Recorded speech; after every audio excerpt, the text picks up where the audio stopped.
निकोहिश है सज़ा फरियाद ये बेदाद दिलबर की, मबादा खंदाए दंदा नुमा हो सुबह महशर की।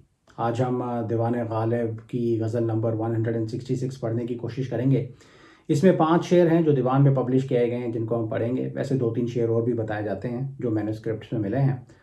गालिब साहब की इमेजिनेशन की अपनी एक दुनिया है जिसको कम्प्लीटली समझना शायद नामुमकिन है। इसके 1-2 शेरों के अंदर बड़ी एब्स्ट्रैक्ट इमेजरी का इस्तेमाल किया गया है, काफ़ी मुश्किल है उसको समझना, लेकिन कोशिश करके देखते हैं।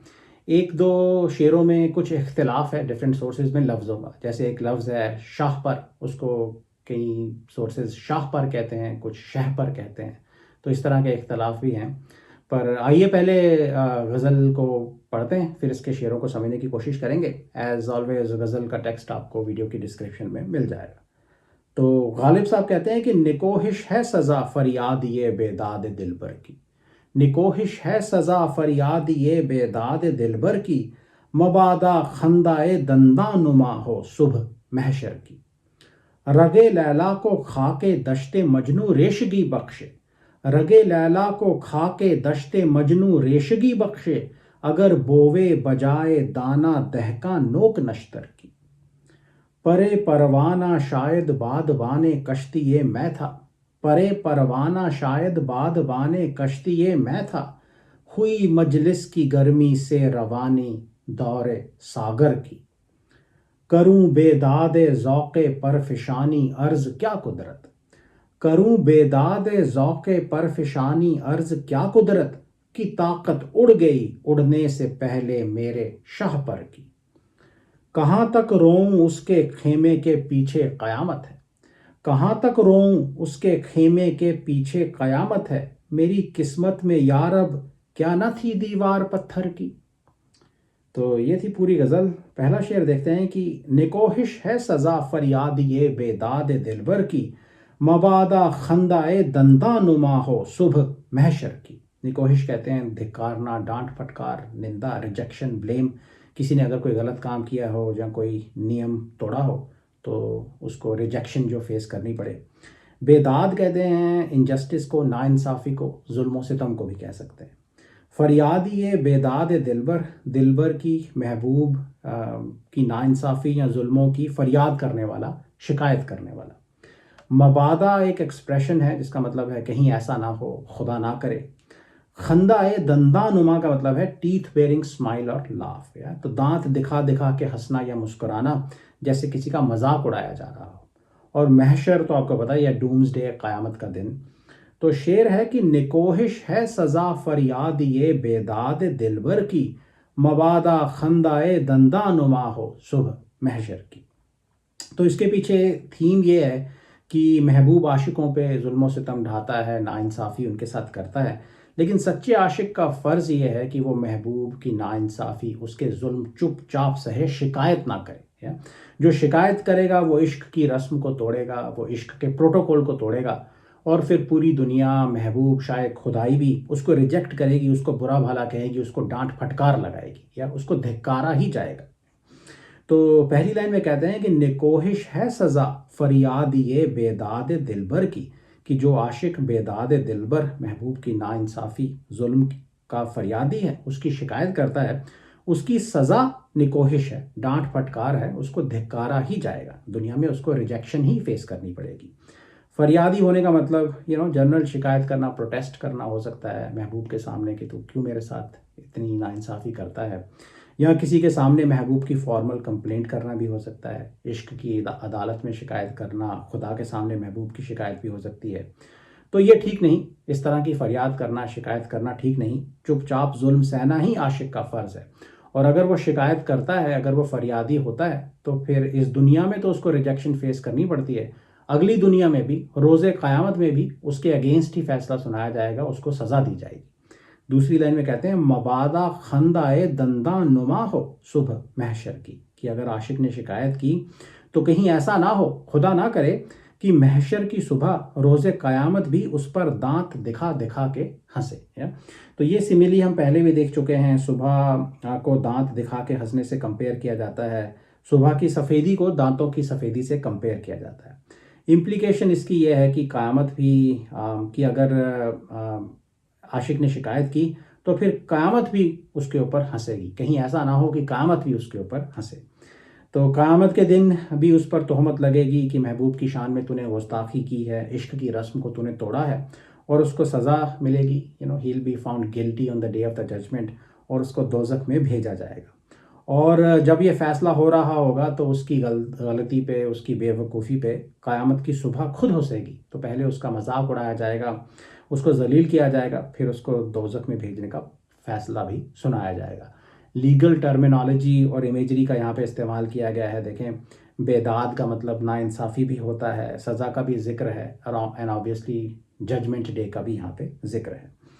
तो एक दो रंग इसके अंदर से और उभर के आ सकते हैं कि जो खंदाए दंदानुमा है वो एक पॉजिटिव सेंस में मुस्कुराहट है। So it's a benevolent smile. या तो फिर रंग ये निकल के आ सकता है कि आशिक की शिकायत जेन्युइन है, उसको ज़िंदगी भर नाइंसाफ़ी, जुल्म सितम सहने पड़े, उसने शिकायत की तो फिर ज़माने ने, महबूब ने उसको सज़ा दी, फाइनली उसको रोज़े क़यामत इंसाफ मिलेगा। या तो रोज़े क़यामत उसके ऊपर मुस्कुराएगी। या तो ये एक पॉजिटिव मुस्कुराहट है, और उसको सज़ा नहीं मिलेगी, उसको जस्टिस मिलेगा, और कहीं ऐसा ना हो कि सज़ा महबूब को दी जाए। और एक रंग ये भी हो सकता है कि कहीं महबूब का दांत दिखा दिखा के हंसना ही महशर की सुबह ना हो। तो महबूब दांत दिखा दिखा के हंस रहा है, ये भी हो सकता है उसने अपने आशिक पे इतने जुल्म ढाए हैं, और ये जुल्म ही और ये नाइंसाफ़ी ही वो चीज़ है, कहीं ऐसा ना हो कि ये जुल्म और नाइंसाफ़ी ही इस दुनिया में क़यामत ले आए।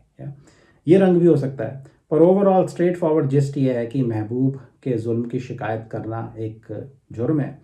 जो आशिक ऐसा करेगा उसकी निंदा की जाएगी, दुनिया उसको रिजेक्ट करेगी, यहाँ तक कि क़यामत की सुबह भी उसके ऊपर हंसेगी, और उसको क़यामत के दिन भी सज़ा सुनाई जाएगी। तो शेर है कि निकोहिश है सज़ा फरियाद ये बेदाद दिलबर की, मबादा खंदाए दंदा नुमा हो सुबह महशर की। अगला शेर है कि रगे लैला को खाके दश्ते मजनू रेशगी बख्शे, रगे लैला को खाके दश्ते मजनू रेशगी बख्शे, अगर बोवे बजाए दाना दहका नोक नश्तर की। काफ़ी कॉम्प्लेक्स शेर है ये। रगे लैला का मतलब है लैला की रग, वेन ऑफ लैला। खाके दश्ते मजनू, जिस दश्त में, रेगिस्तान में मजनू वहशी बनकर रहता था, उसकी खाक, उसकी मिट्टी। रेशा कहते हैं किसी फाइबर को, धागे को। रेशगी का मतलब रेशेदार होना, यहाँ पे ज़ख्मी होने की सेंस में इस्तेमाल किया गया है। तो रेशगी का मतलब है ज़ख्मी होने की स्टेट, वो ज़्यादा रेलेवेंट मीनिंग है। बजाए दाना, दाने के, बीज के अलावा, इंस्टेड ऑफ द सीड।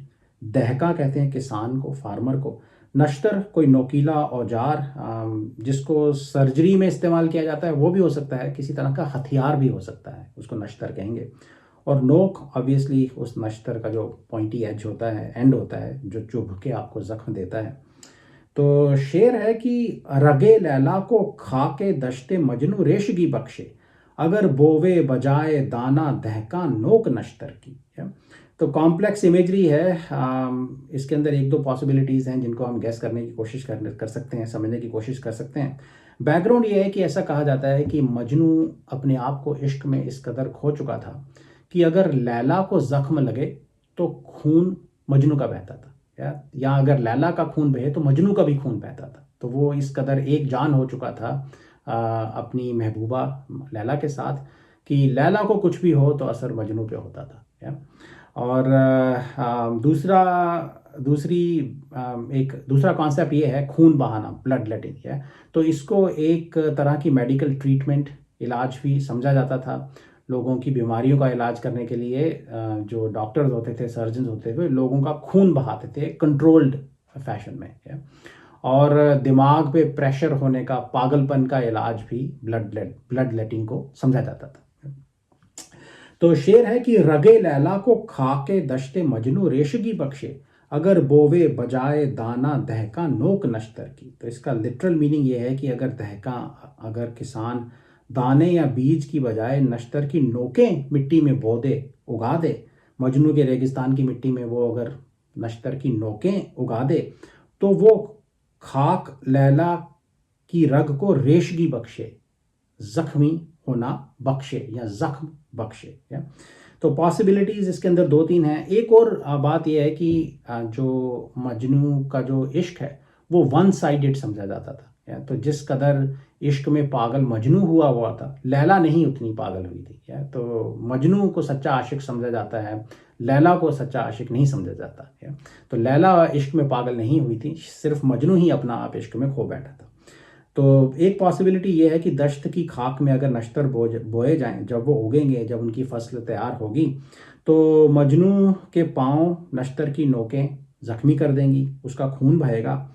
और वो कहते हैं कि रगे लैला को भी रेशगी बख्शी जाएगी, रेशगी मिलेगी।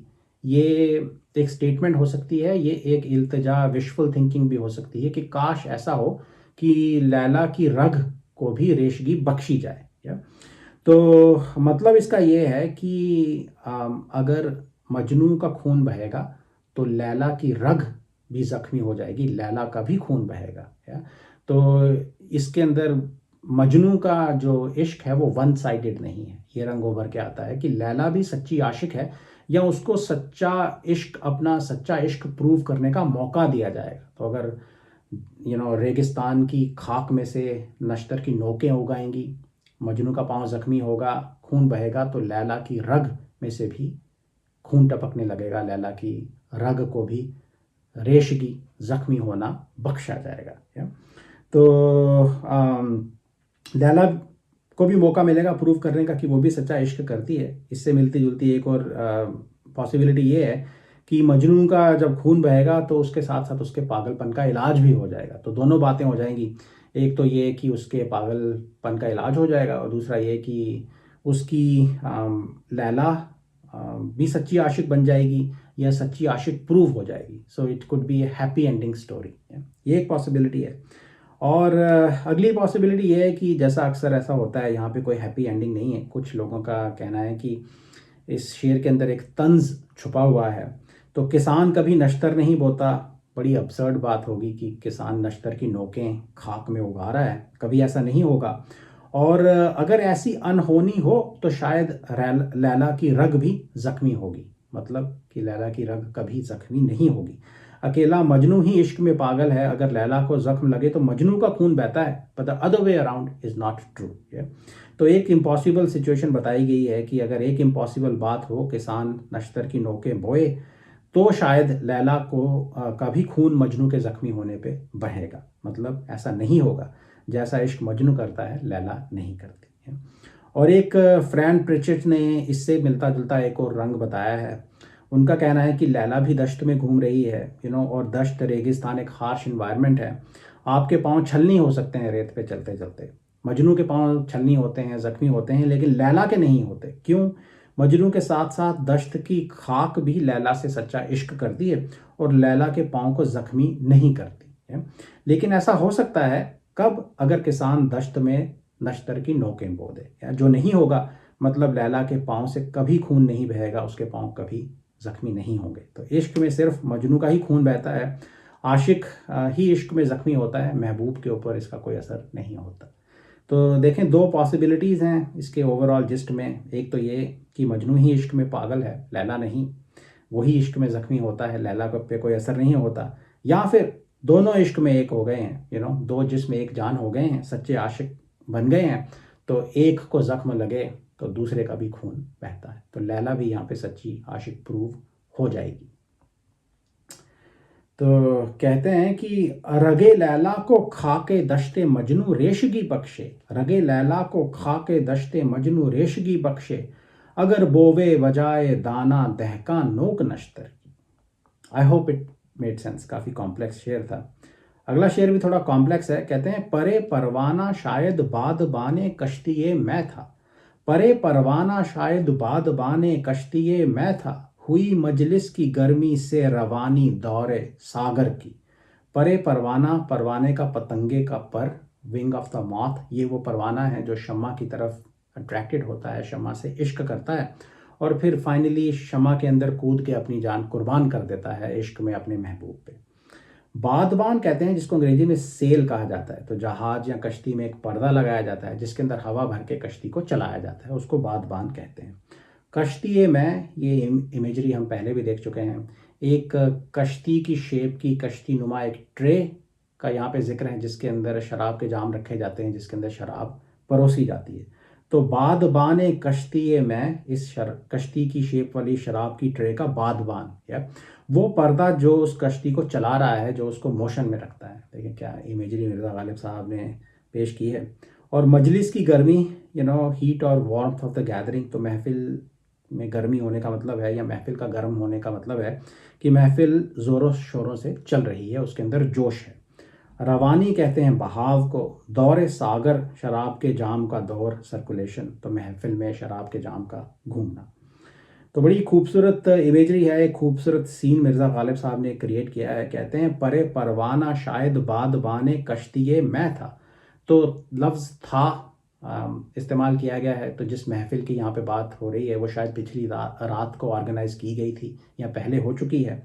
परे परवाना शायद बादबाने कश्तिये मैं था, हुई मजलिस की गर्मी से रवानी दौरे सागर की। तो बड़ा खूबसूरत एक सीन है यहाँ पे। महबूब की शराब की महफिल सजी थी, सजी है। वहाँ लोग बैठे थे, शम्मा जल रही थी। एंड ऑब्वियसली सबसे बड़ी शम्मा उस महफिल में खुद महबूब है, उसका रोशन चमकता हुआ चेहरा है।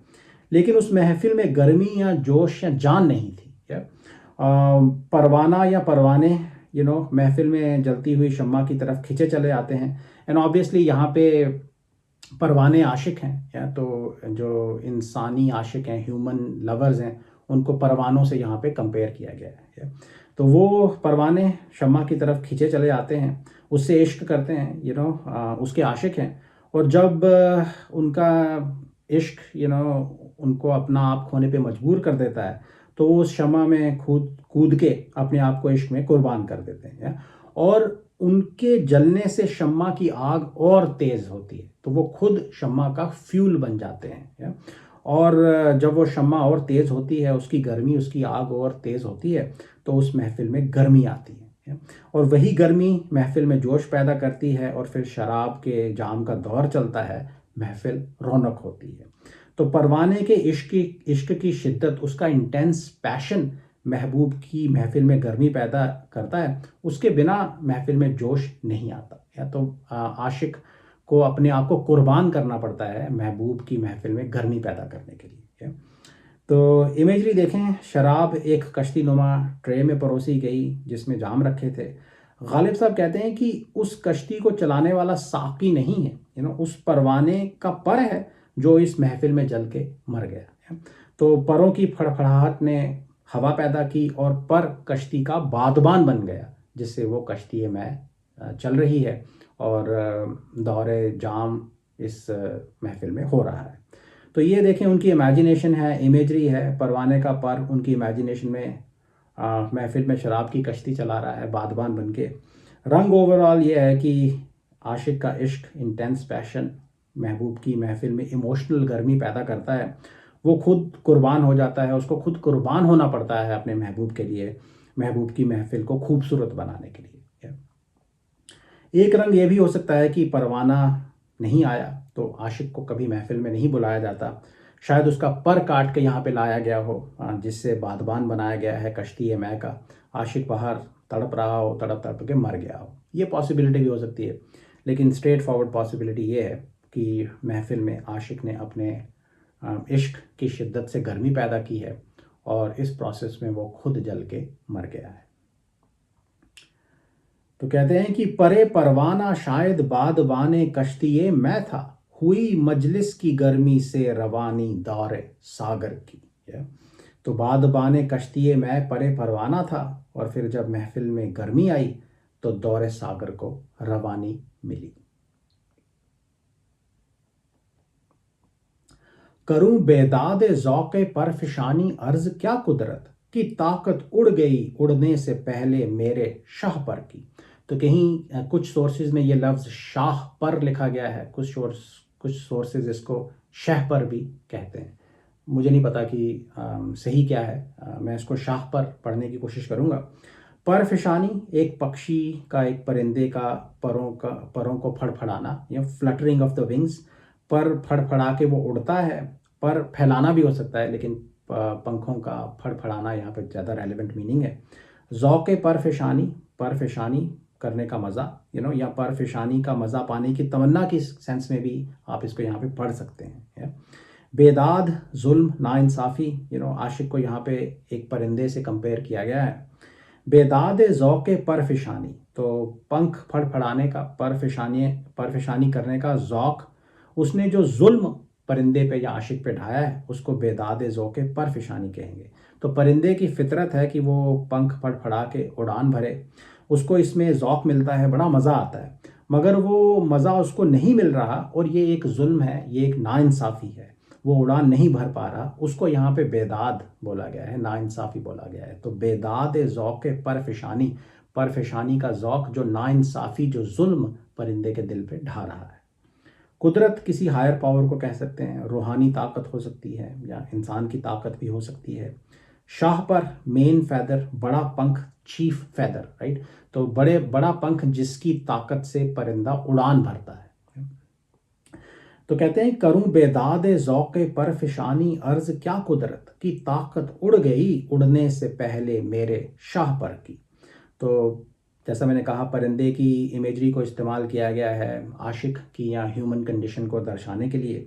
उसके दिल में परफिशानी करके उड़ने की बेहद तमन्ना है, उसकी फितरत है उड़ना, उसको उड़ने से मज़ा मिलता है, ज़ौक़ आता है उसको।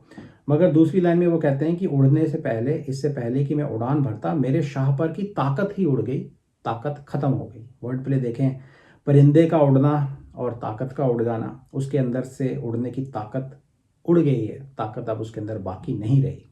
मगर पंख फड़फड़ा के उड़ने की तमन्ना, उड़ने से जो ज़ौक़ मिलता है उसकी तमन्ना उसके दिल से नहीं गई। वो इस सिचुएशन को एक नाइंसाफ़ी समझता है, नाइंसाफ़ी बताता है।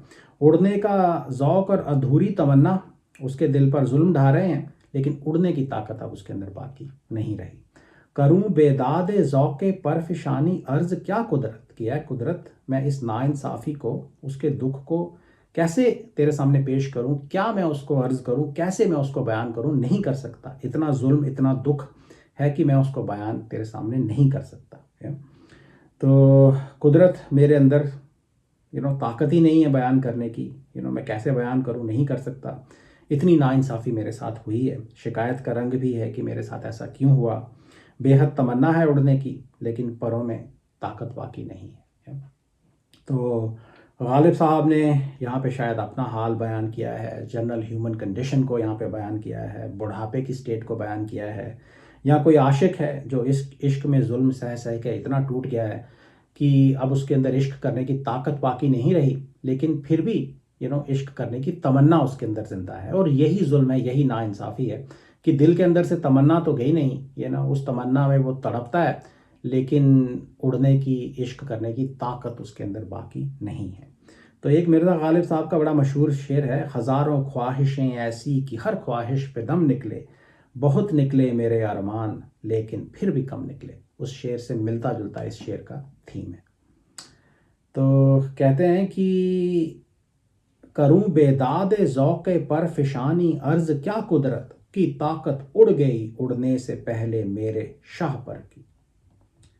ये आखिरी शेर देखें कि कहाँ तक रोऊं उसके खेमे के पीछे क़यामत है, मेरी किस्मत में यारब क्या न थी दीवार पत्थर की। खेमा कहते हैं टेंट को। इमेजिन करें कोई काफिला या कोई कारवां जा रहा है, रात गुजारने के लिए उन्होंने टेंट लगाए हैं। तो महबूब का भी इस यहाँ पे एक टेंट लगा हुआ है, महबूब के खेमे की यहाँ पे बात हो रही है। एक बार फिर गालिब साहब ने खूबसूरत, हालांकि दुख भरी पिक्चर यहाँ पे पेंट की है। कहते हैं कहाँ तक रोऊं उसके खेमे के पीछे क़यामत है। इसके पीछे एक कॉन्सेप्ट ये है कि हमने दूसरे शेरों में देखा है कि आशिक, मजनू जैसा आशिक इश्क में अपना आप खो बैठता है, वहशी बन जाता है। महबूब के घर तक वो जाता है, वो चाहता है कि उसको अंदर जाने की परमिशन दी जाए, महबूब का विसाल उसको नसीब हो, लेकिन ऐसा कभी नहीं होता। महबूब का इश्क, महबूब का विसाल उसको नसीब नहीं होता। और वो इस कदर अपना दिमाग खो बैठता है कि महबूब के घर की पत्थर की दीवार के ऊपर सर पटक पटक के वो खुदकुशी कर लेता है। वो उसके लिए सबसे बड़ी मौत है, क्योंकि वो दीवार उसके लिए, और दीवार का पत्थर उसके लिए एक मुकद्दस चीज़ है, क्योंकि वो उसके महबूब के घर की दीवार है, महबूब के घर की दीवार का पत्थर है। तो यहाँ पे आशिक कह रहा है कि कहाँ तक रोऊं, यहाँ पे घर तो नहीं है लेकिन सिमिलर कॉन्सेप्ट है। यहाँ पे एक खेमा है, यहाँ पे एक टेंट है। कहाँ तक रोऊं उसके खेमे के पीछे क़यामत है। तो कह रहा है कि उसके महबूब के खेमे के पीछे बैठकर मैं कब तक रहूं, और इसको क़यामत बताया गया है कि आशिक के लिए बहुत बड़ा डिज़ास्टर है ये, इसलिए उसने क़यामत बोला है।